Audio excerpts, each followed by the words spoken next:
ಇದು almost gravy ಆಗೈತಿ. ಇಲ್ಲೇ ಎಗ್ ಬಾಯ್ಲ್ ಮಾಡೋಕೆ ಇಟ್ಕೊಂಡೆ ನಾನು. ಒಂದು ಚಪಾತಿನ ಬಿಸಿ ಬಿಸಿ ಇದು ಮಾಡ್ತೀನಿ, ಉಳ್ಳಿ ಕಟ್ಕೋತೇನೆ.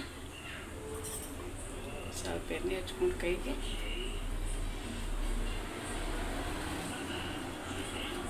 ಇವು ಮನೆಯಿಂದ ತಂದದ್ದು ಗೋಧಿ ಅದಾವು. ಇವು ಸಣ್ಣ ಉಳ್ಳಿ ಹಿಡಿದ್ರೂ ದೊಡ್ಡ ದೊಡ್ಡ ಚಪಾತಿ ಆಗ್ತವೆ.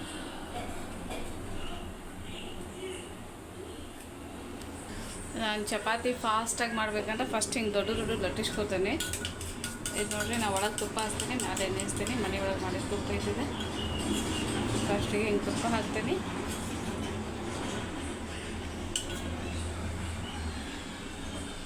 ಆಮೇಲೆ ಸ್ವಲ್ಪ ಹಿಟ್ಟು ಹಾಕ್ತೇನೆ. ಹಿಟ್ಟು ಹಾಕ್ಕೊಂಡ್ರೆ ಇದಾಗಲ್ಲ. ಆಮೇಲೆ ಇವು 4 ಪದರ ಮಾಡಿಸ್ತೀನಿ. ಅಂದ್ರೆ ನಮ್ಗೆ ಗ್ಯಾಸ್ ಒಳಗೆ ಜೋರಿಟ್ಟು ಫಟಾಫಟ ಸುಡ್ಬೋದು.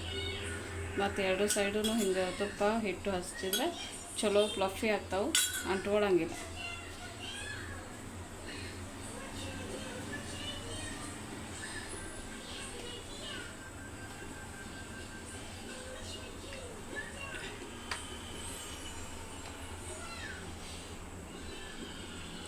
ಆಮೇಲೆ ಒಂದೇ ಸತಿ ಈ ಥರ 3ರಿಂದ 4 ಮಾಡ್ಕೊಳ್ಳೋದಿದ್ರೆ ಫಟಾಫಟ ಲಟ್ಸೋದಷ್ಟು ಆಗ್ತೈತಿ. ಇಲ್ಲಾಂದ್ರೆ ಮಡ್ಚ್ಕೊತ ಬಿಡೋಕೆ ಭಾಳ ಟೈಮ್ ಆಗ್ತೈತಿ.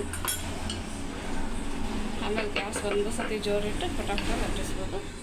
ಇದು 3 ಮೂಲೆ ಹಿಂಗೆ ಕವರ್ ಮಾಡಬೇಕಂದ್ರೆ ಫಸ್ಟ್ ಹಿಂಗೆ ಲಟ್ಟಿಸ್ಕೊಂಡು ಆಮೇಲೆ ಈ ಥರ ಸೈಡ್ ಮಾಡಿಕೊಂಡು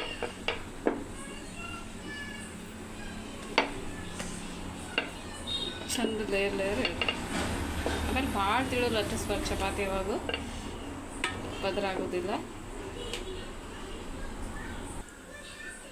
ನೋಡಿರಿ, ಇದು ಭಾಳ ಏನು ದೊಡ್ಡದು ಮಾಡಿಲ್ಲ ನಾನು. ಅಂತ ಪೂರ ಕಾದೈತಿ, ಅವಾಗ ಹಾಕಾಕ್ತೇನೆ. ಅದು ಹಾಕಿದ್ಮೇಲೆ ಅದನ್ನು ಜೋರ ಇಟ್ಟೇನಿ. ಅಷ್ಟೊಳಗೆ ನಾನು ಇನ್ನೊಂದು ಚಪಾತಿ ಕಟ್ಟಿಸ್ಕೊತೇನೆ.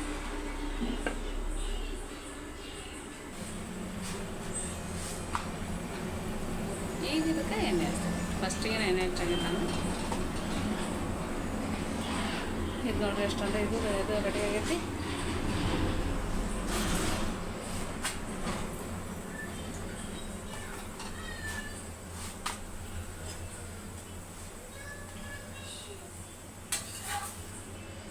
ನಾ ಹೇಳ್ದ ಏನು ಫ್ಲಫಿ ಆಗೈತೆ ನೋಡಿರಿ. ಎಲ್ಲ ಕಡೆಯೂ ಹೋಗ್ತೈತಿ. ಒಂದು ಲೇಯರ್ ಸಪ್ರೇಟ್ ಆಗಿಬಿಡ್ತೈತಿ. ಒಂದಲ್ಲ 4 ಲೇಯರ್ ಸಪ್ರೇಟ್ ಇರ್ತಾವೆ ಒಳಗೆ.